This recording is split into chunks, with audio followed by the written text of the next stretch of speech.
We had to threaten a lawsuit, Jesse. And by the way, we're still entertaining it. We're talking to some of the best lawyers out there that are experts in this. And as you know, these things can be very complicated. There's a lot of facts and circumstances around it. But we're not going to let this go, because you should not be able to smear 5,000 high school and college kids and then just be able to walk away with it. This Turning Point conference, the were in the front of out there in front of the conference with anti-Semitic slurs, and you know, the cigar. I think it's important that every single person that attended that Turning Point, every Republican speak up against the stickers, against the flags that were waved. You let them in. President, open your You let them in and you knew what they were. Right. So you are complicit. But Whoopi is certainly not the brightest person. And what she just said just doesn't make any sense. It's just like so silly to say. It's not a well. Joe Rogan has just unleashed a scorching roast on The View hosts. And this isn't some mild midday squabble gone slightly off script. Why? Because Charlie Kirk has slammed them with a jaw-dropping $100 million lawsuit, sending shockwaves through the media world. Think you've witnessed drama before? Not even close. This is chaos turned up to maximum volume, powered by Rogan's blunt, unapologetic style. Once Rogan steps into the arena, there's no going back, and every word he delivers hits like a thunderclap you can't ignore. Charlie Kirk's the founder and CEO of Turning Point USA and the author of the new book, The College Scam. So, Charlie, do you accept The View's apology? I mean, regardless of whether or not I accept it, the question is, do our students accept it? That's really what's at heart here. They went after our 5,000 students at our event there of high school and college kids. And look, I get attacked all the time. People say false things. I'm a public figure. But when you go after 16 and 17-year-olds that travel from across the country that then have to live for the rest of their life with a shadow over them because someone at ABC says that they might be linked to Charlie Kirk didn't just make a bold move. He dropped a $100 million legal hammer on The View hosts with the force of a media earthquake. Yes, you heard that right. $100 million. And no, it's not a slip of the tongue. When your name gets tossed around on national TV like cheap gossip, and you've got the means to fight back, you don't sit quietly in the corner. You go all in. Kirk isn't bluffing for headlines. He's making it crystal clear that he's ready to turn the heat all the way up and fight fire with a financial inferno. So, I mean, The View has to be, you know, if you average out The View hosts, among the dumbest people on television.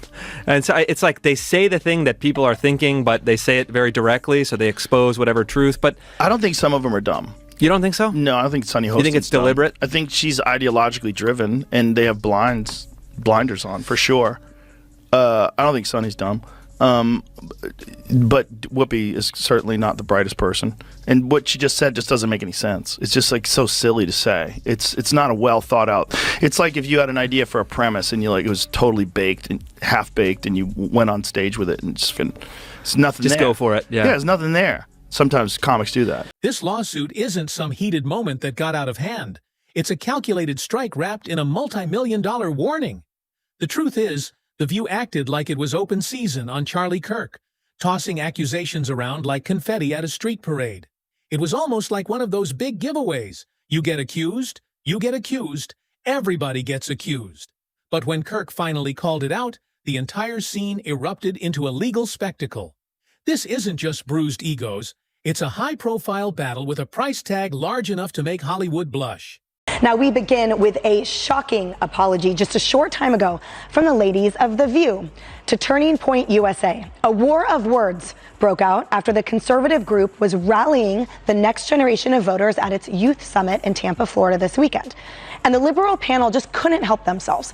The group sent a scathing cease and desist letter after hosts on The View suggested that Turning Point had embraced who showed up outside the event. Now, the hosts of The View are spinning their usual daytime drama, clutching their pearls and acting like it's just a tiny misunderstanding over some harmless post. But it's not. This is a $100 million misunderstanding. And that kind of number makes your average reality TV feud look like a playground squabble. This isn't some petty spat. It's high-stakes courtroom combat, and the spotlight on them has never burned brighter.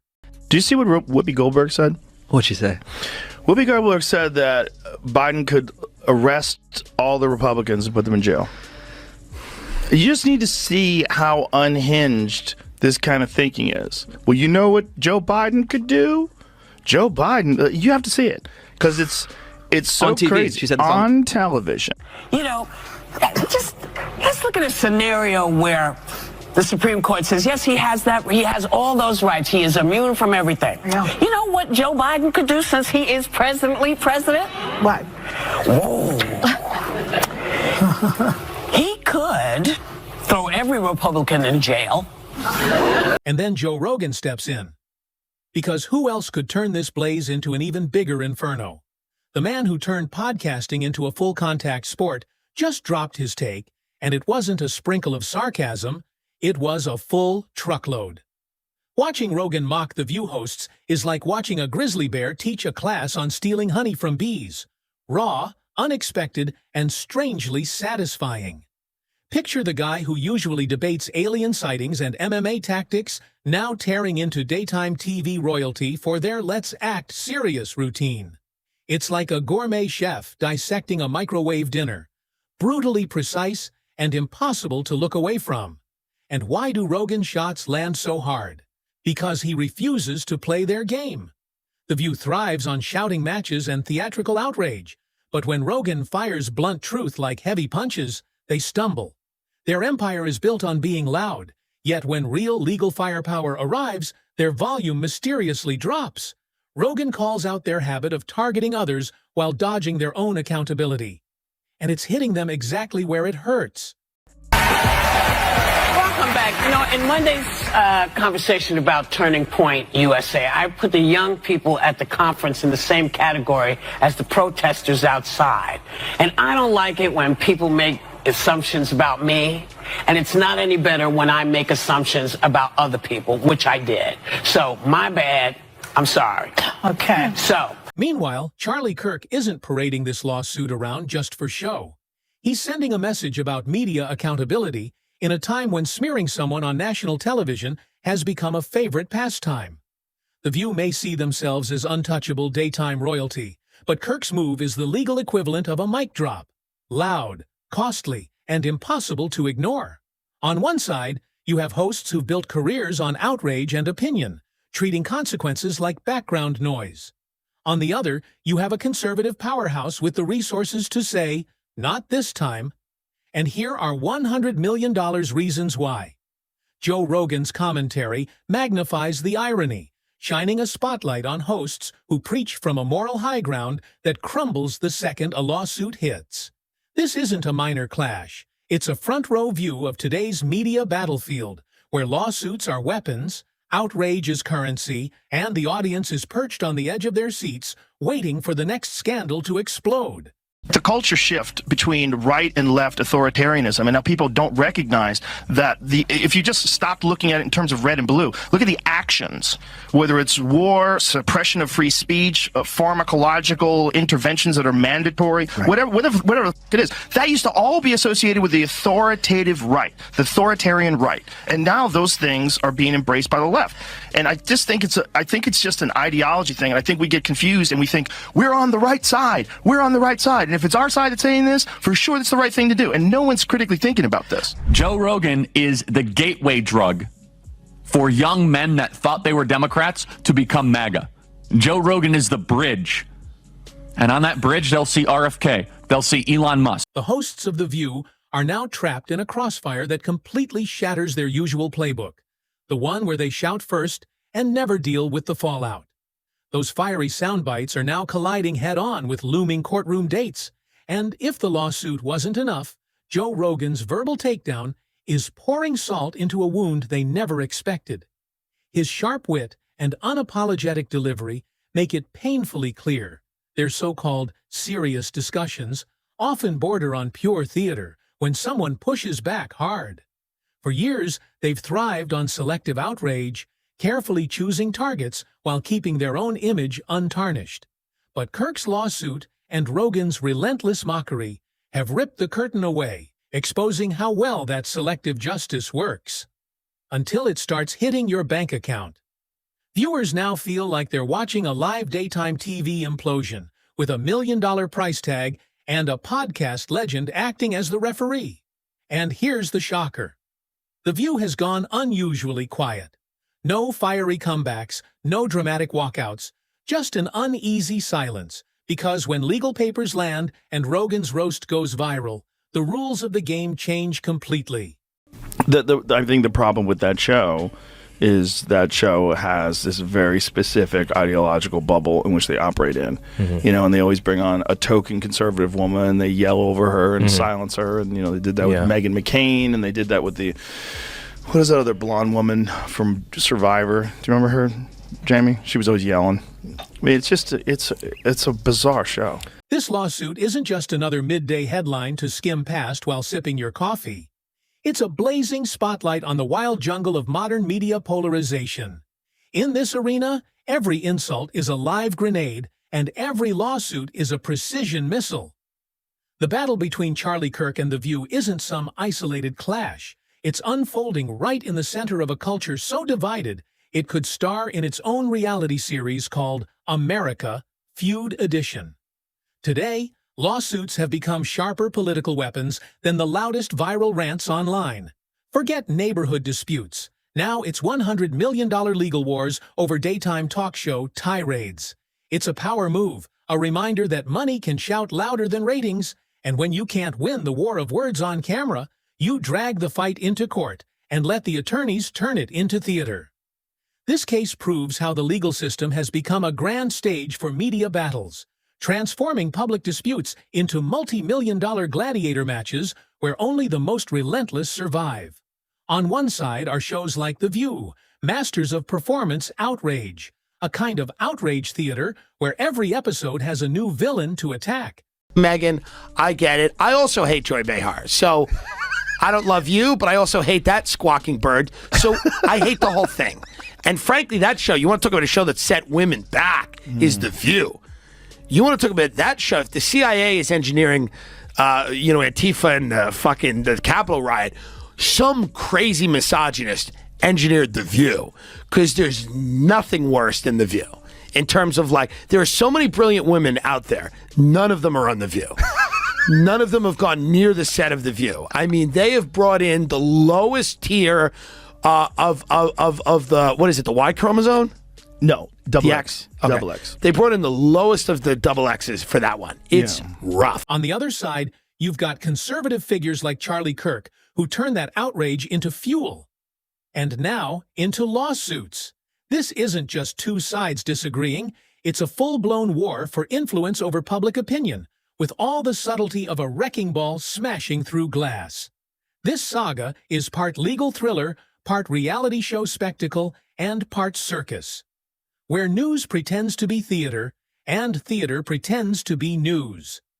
One moment, the topic is a serious national issue, and the next, a lawsuit drops with the drama of a blockbuster movie twist.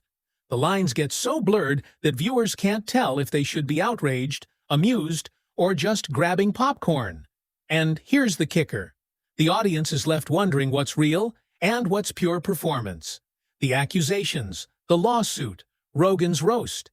It's all part of a perfectly staged media storm designed to keep eyes glued to the screen. This has gone far beyond just Kirk versus The View. It's another explosive episode in the endless soap opera starring politics, media, and big money.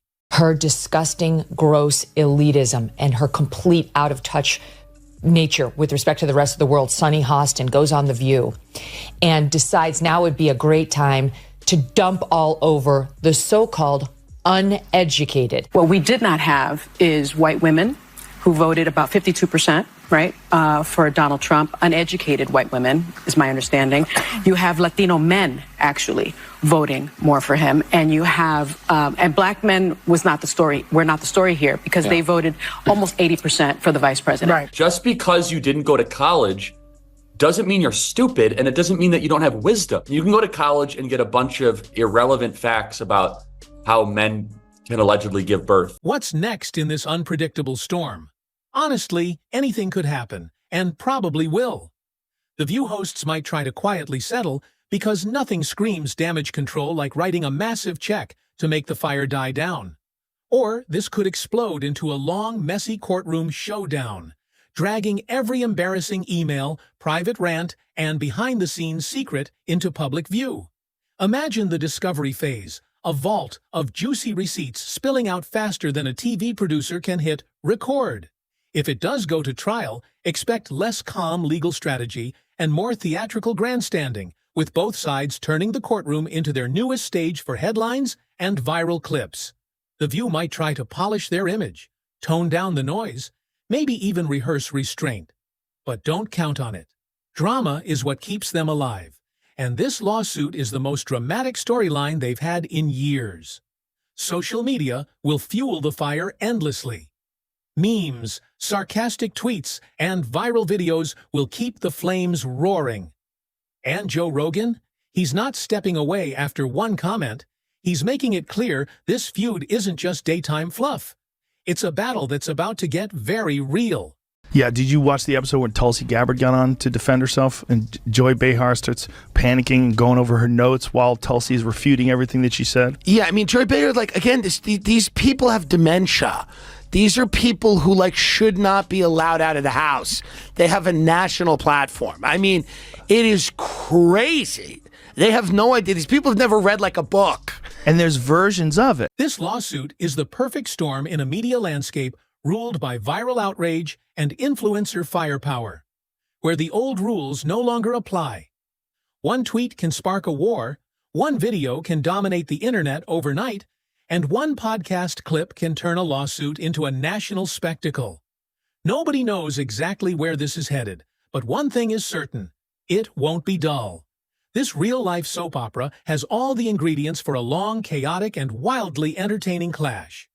Millions are watching, dissecting every twist, sharing every clip, and arguing over every detail. The View's legal battle isn't just about money. It's a case study in how public feuds become weapons, how egos collide, and how the line between journalism and entertainment keeps disappearing. In this war of hashtags, lawsuits, and ruthless roasts, no one's walking away without scars. With Joe Rogan's microphone still hot and Charlie Kirk's legal team locked and loaded, the next chapter promises even more chaos, comedy, and courtroom fireworks. The ultimate punchline: one day you're calling the shots, the next you're dodging subpoenas and getting roasted on a podcast that usually talks about elk hunting and UFOs. Karma clearly has a sense of humor, and this time it's serving it with a $100 million bill.